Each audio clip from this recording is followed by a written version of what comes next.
set upon the right path, but you will never love another woman.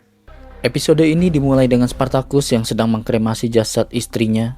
Sepertinya pangkat sebagai gladiator superstar di Ludus ini sudah tak berarti baginya karena istri yang dia dambakan untuk kembali sudah tiada. Dengan penuh drama dan kelicikan Batiatus yang sangat sulit ditebak, hanya demi uang dan perhatian para elit Roma, ternyata dialah dalang dibalik terbunuhnya istri dari Spartacus. Dialah master manipulasi dan rencana jahat yang begitu rumit. Bahkan Sherlock Holmes mungkin menyerah untuk memecahkannya.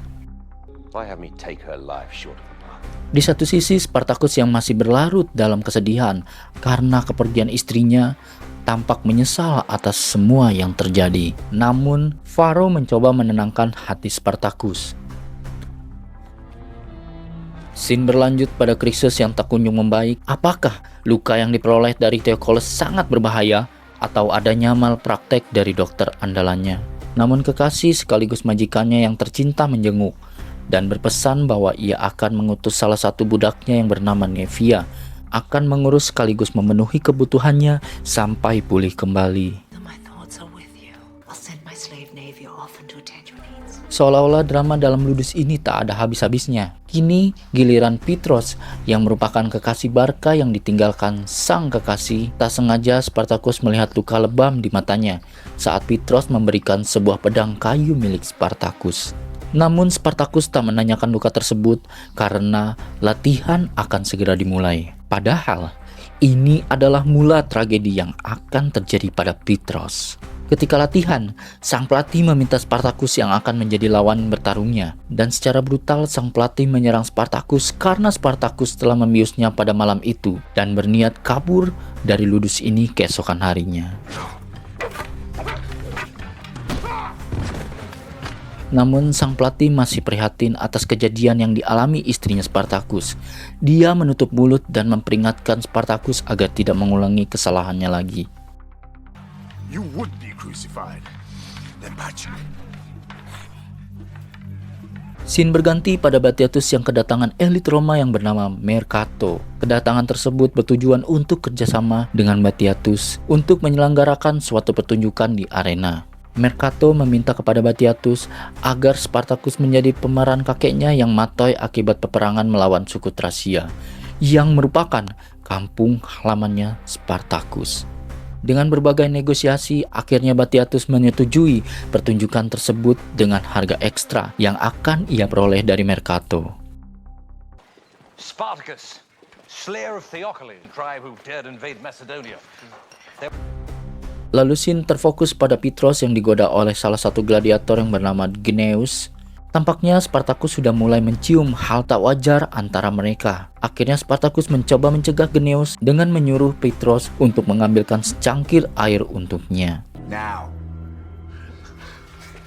Lalu kedatangan Kang Paket membuat film terfokus pada Varro yang sedang dikelilingi rasa bahagia karena sang istri dan anaknya datang untuk menjenguknya. Namun berbeda dengan Spartacus yang sedang sedih karena teringat oleh istrinya yang telah tiada.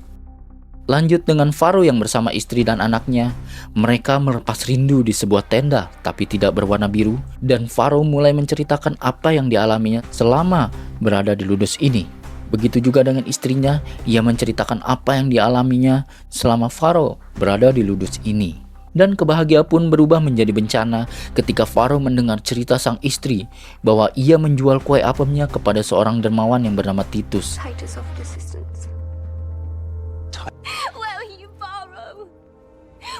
Karena pada zaman itu belum ada aplikasi hijau, hal ini terpaksa ia lakukan karena uang tabungannya telah habis terpakai. Namun Varro dengan kemarahannya berkata, "Aku di sini bertaruh nyawa untukmu. Aku berharap kamu pun begitu." Dan Varro menutup pertemuan itu dengan kesedihan. Kabar buruk tak hanya menimpa Varro dalam episode ini. Petros yang terkenal dengan lembutnya terpaksa mengakhiri hidupnya karena tak tahan dengan perlakuan dari Gneus yang kasar. Perlu kalian ketahui, Petros tak tahu kalau Barca sudah matoy karena si licik Asur yang mempengaruhi Batiatus untuk membunuh Barca. Yang Petros tahu hanya Barca pergi meninggalkannya karena mendapat kebebasan dari Batiatus. Spartacus yang mengetahui bahwa Petrus mengakhiri hidupnya langsung menghampiri Geneus yang sedang latihan dan membuat Geneus bernafas untuk terakhir kalinya.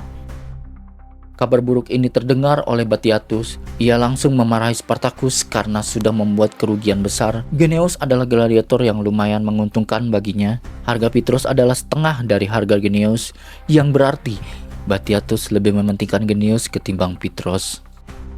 Dan Nivia yang tampak berdosa karena telah menyimpan kebenaran yang ia ketahui, membuatnya harus terpaksa menutup mulut di hadapan Eunomius. Berbeda dengan Asur, saat Eunomius menanyakan tentang Barca, dengan santainya ia menjawab bahwa Barca telah mendapatkan kebebasan. Tapi jawaban Asur tetap tidak masuk akal, dan Eunomius pun tetap akan menyelidiki kepergian Barca. Tibalah saatnya Spartacus yang dipaksa bertarung oleh Batiatus untuk melawan para tahanan yang memakai pakaian kaum Tracia, yaitu kaumnya sendiri.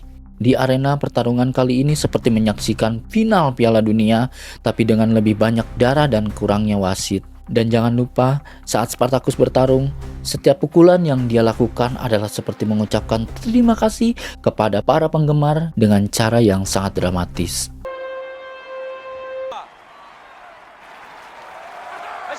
Dengan penuh rintangan, akhirnya pertarungan pun dimenangkan oleh Spartacus.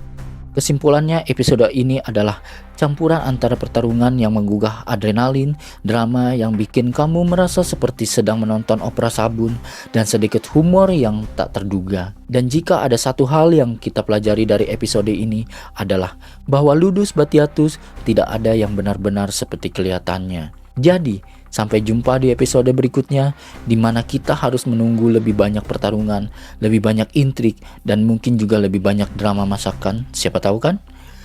Jangan lupa untuk subscribe, like, supaya kamu tidak ketinggalan setiap review dari kami.